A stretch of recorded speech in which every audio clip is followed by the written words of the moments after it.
Sometimes an issue needs to be addressed. You bring it out for discussion, you have your conversation about it, and then you put it away. Sometimes it'll resurface the subject.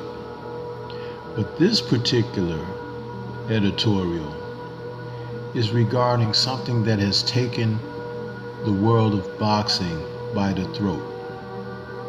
Welcome to Loon Coon Buffoonery, calculus or cowardice, the duck game in boxing.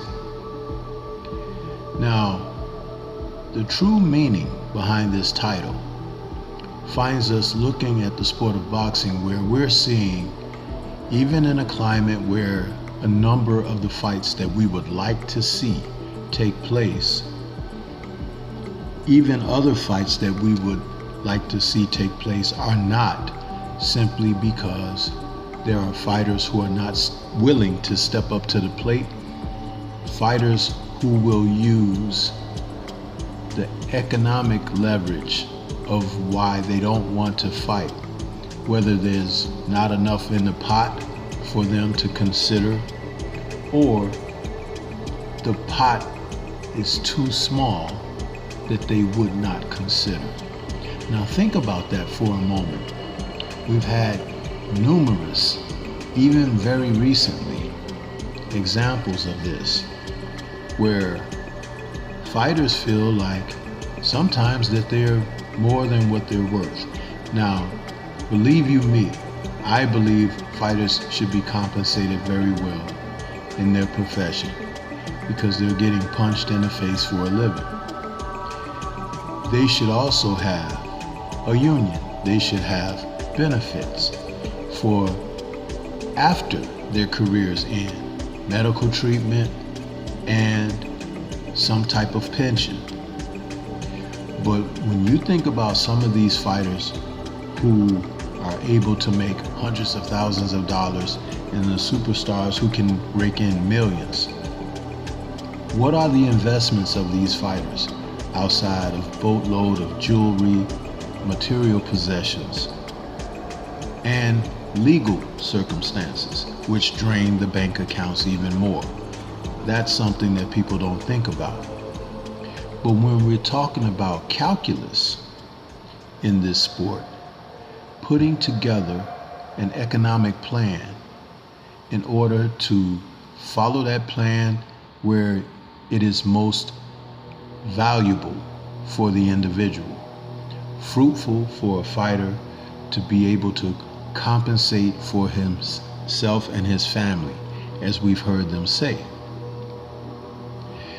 They're the examples of fighters not willing to risk undefeated records or positions in rankings or television contract deals and even promotional deals. You lose a certain amount of fights, you lose certain fights, and you lose the position that you find yourself. One of the main reasons why independence is very important.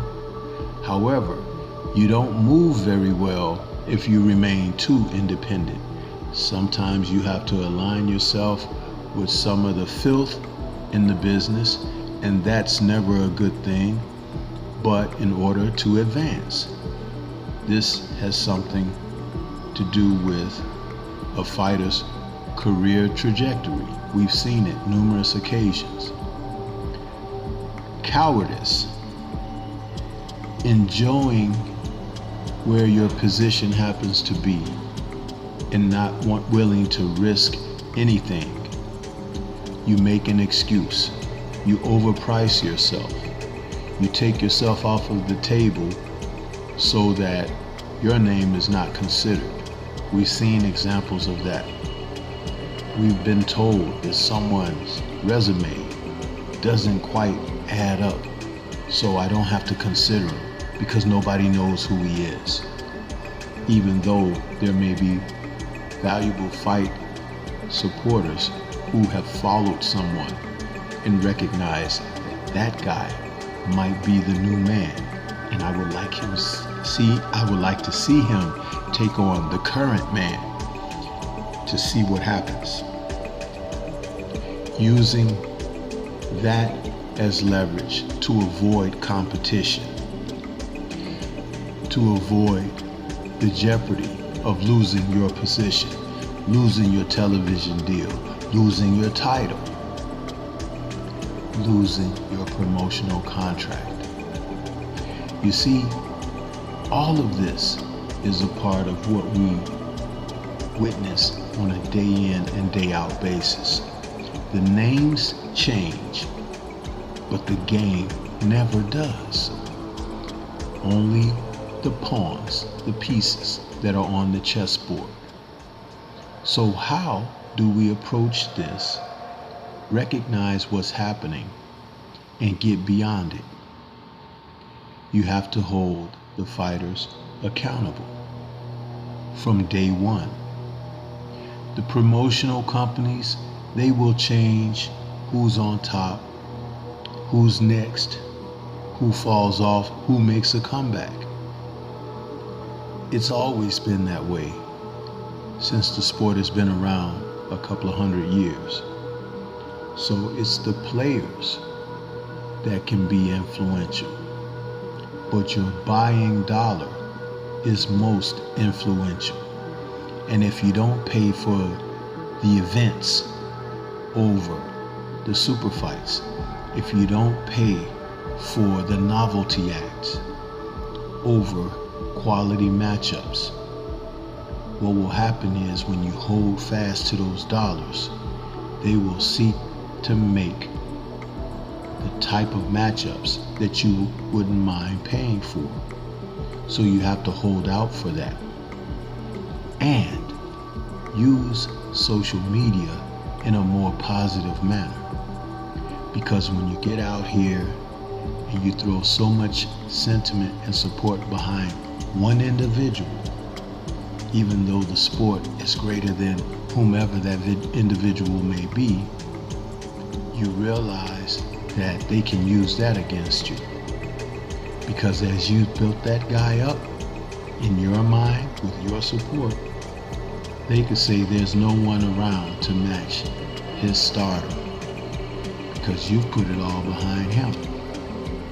But if you wanted to see quality matchups, would you not look at whom his competition would be, so you could see competitiveness and see the potential for becoming not just good, but potential for greatness?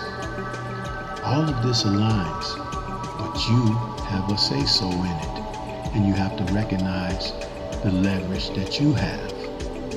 Calculus or cowardice is something that is in the hand of the boxing supporter, not the fighter. And the sooner that people recognize this, the better they'll be, and the better off the sport will be. Because then you'll get the matchups that you so desire. Think about it. This is Stormy B-Man. Shout out to the mighty LDBC and Liberated Perspective, a third eye view of the world. For more content such as this, please like, comment, subscribe, and share. Let me know what you think about this video editorial. Peace to everyone out there, and everyone please remain safe.